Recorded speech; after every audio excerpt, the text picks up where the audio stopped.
ಮದುವೆನಲ್ಲಿ ಕರ್ತನಿಗೆ ಬೆಂಕಿ ಬಿದ್ದು ಇಡೀ ಅರಮನೆ ಸುಟ್ಟು ಹೋಯಿತು. 11 ದಿನಗಳ ಕಾಲ ಹತ್ತಿ ಉರಿತು. ಬೆಂಗಳೂರಿಂದ ಮದ್ರಾಸ್ ಪರ್ಸ್ ಹೋಗಿ ಅದನ್ನ ಆ ಬೆಂಕಿಯನ್ನ ನಂದಿಸಿದ್ರು. ಅದಾದ್ಮೇಲೆ ಹೊಸ ಅರಮನೆ ಕಟ್ಟೋದಕ್ಕೆ ಶುರುವಾಯಿತು. 1912ರಲ್ಲಿ ಈಗ ನೀವು ನೋಡ್ತಾ ಇರತಕ್ಕಂಥ ಜಗದ್ವಿಖ್ಯಾತಿಯಾದಂಥ ಇಂದ್ರನ ನಗರಿಯಂತೆ ಕಂಗೊಳಿಸ್ತಾ ಇರತಕ್ಕಂಥ ಮೈಸೂರು ಅರಮನೆಯನ್ನು ನೀವು ನೋಡ್ತಾ ಇದ್ದೀರಲ್ಲ, 1912ರಲ್ಲಿ ಮುಗೀತು. ಮಹಾರಾಜ ನಾಲ್ವಡಿ ಕೃಷ್ಣರಾಜ ಒಡೆಯರ್ ಅದರ ಗೃಹ ಪ್ರವೇಶ ಮಾಡಿದ್ರು, ಅರಮನೆ ಗೃಹ ಪ್ರವೇಶ ಮಾಡಿದ್ರು, ಎಲ್ಲರನ್ನು ಕರೆದ್ರು. ಇವರ ಮುತ್ತಾತನ ತಾತರಾದಂಥ ತುಂಗ ಅದಪ್ಪ ಶೆಟ್ರು ಅಂತ ಹೇಳಿ ಅಶೋಕ ರೋಡಲ್ಲಿ ಅಂಗಡಿ ಇಟ್ಕೊಂಡಿದ್ರು. ಈಗಲೂ ಅವ್ರ ಹೆಸರಲ್ಲಿ ಅಲ್ಲೊಂದು ಧರ್ಮಛತ್ರ ಇದೆ ನೋಡಿ ಈ ಫೋಟೋ. ತುಂಗ ಅದಪ್ಪ ಶೆಟ್ಟರು ಅರಮನೆಯಲ್ಲಿ ಚೀಫ್ ಶರಾಫ್ ಆಗಿದ್ರು, ಕರೆಕ್ಟ್ ಅಲ್ವಾ ಸರ್? ಹೆಡ್ ಶರಾಫ್ ಮೀನ್ಸ್ ಎರಡು ಒಂದೇನೆ ಶರಾಫ್ ಆಗಿದ್ರು. ಅವರು ಪ್ರಮುಖ ಆಹ್ವಾನಿತರಲ್ಲೊಬ್ಬರಾಗಿದ್ರು. ಮಹಾರಾಜರ ಗೃಹ ಪ್ರವೇಶ ಎಲ್ಲ ಮುಗಿದ ಮೇಲೆ ರಿಟರ್ನ್ ಗಿಫ್ಟ್ ಕೊಡ್ತಾರಲ್ಲ, ಇವತ್ತಿಂದಲ್ಲ, ಶತಮಾನಗಳಿಂದ ಬಂದಿದ್ದು, ಕೊಟ್ಟರು ಎಲ್ಲರಿಗೂ. ತುಂಗ ಅದಪ್ಪ ಶೆಟ್ರಿಗೆ ಬಂದಂಥದ್ದು ಬಂಗಾರದ ಸೀರೆ.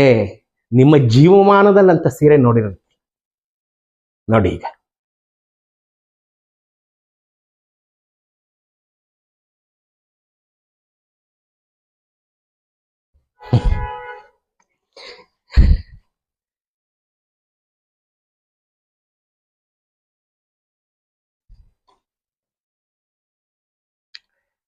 ಸ್ನೇಹಿತರೆ, ನೋಡಿ ಕಣ್ತುಂಬಿಕೊಳ್ಳಿ.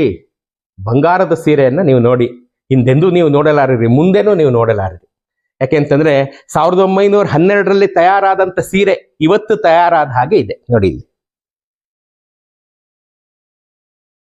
ನೋಡ್ತಾ ಇದ್ದೀರಾ? ನಾನಂತೂ ರೋಮಾಂಚಿತನಾಗ್ಬಿಟ್ಟೆ ಇದನ್ನ ನೋಡಿ.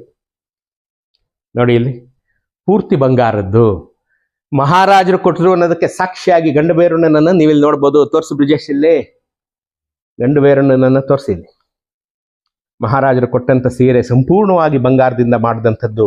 ಗಿಳಿಗಳು, ಆನೆಗಳು, ಕುದುರೆಗಳು, ಹಂಸಗಳು, ನವಿಲುಗಳು ಎಲ್ಲವನ್ನು ಸಾಲು ಸಾಲಾಗಿ ನೇಯ್ದಿದ್ದಾನೆ. ಪ್ರತಿಯೊಂದು ಸಾಲಿನಲ್ಲಿ, ಒಂದು ಸಾಲಿನಲ್ಲಿ ಆನೆ, ಒಂದು ಸಾಲಿನಲ್ಲಿ ಕುದುರೆ, ಒಂದು ಸಾಲಿನಲ್ಲಿ ಹಂಸ, ಒಂದು ಸಾಲಿನಲ್ಲಿ ನವಿಲು, ಒಂದು ಸಾಲಿನಲ್ಲಿ ಗಿಳಿ ಮತ್ತು ಗಂಡಬೇರುಂಡ. ನೋಡಿದ್ರಲ್ಲ, ಮಹಾರಾಜರನ್ನ ನೆನೆಯೋಕೆ 10,000 ಕಾರಣಗಳಲ್ಲಿ ಇದು ಒಂದು ಕಾರಣ. ಈ ಪುಣ್ಯಾತ್ಮರಿಗೂ ಒಂದು ನನ್ನ ಹೃದಯಪೂರ್ವಕ ನಮಸ್ಕಾರ. ಎಂತೆಂಥವ್ರು ಇರುವಂತ ಕಾಲದಲ್ಲಿ ಇವರು ಮಹಾರಾಜರ ಮೇಲಿನ ಅಭಿಮಾನಕ್ಕೆ ಈ ಸೀರೆಯನ್ನ ಪ್ರತಿ ವರ್ಷ ನೀವು ಇದನ್ನ ಹೊರಗೆ ತೆಗೆದು ದಸರಾದಲ್ಲಿ ಪೂಜೆ ಮಾಡಿ ವಾಪಸ್ಸು ಒಳಗಿರ್ತಾರೆ. ಮಹಾರಾಜರ ಉಗ್ರ ಅಭಿಮಾನಿಗಳಲ್ಲಿ ಇವರು ಒಬ್ರು ನೋಡ್ರಿ. ಎಂತೆಂಥವ್ರು ನಮ್ಮ ನಡುವೆ ಇದ್ದಾರೆ. ಮಹಾರಾಜರು ಎಂತೆಂಥವ್ರನ್ನ ಹರಿಸಿ ಹೋಗಿದ್ದಾರೆ. ತುಂಗ ಅದಪ್ಪ ಶೆಟ್ರು ಈಗ ನಮ್ಮ ನಡುವಿನ ಪ್ರಾತಸ್ಮರಣೀಯರು.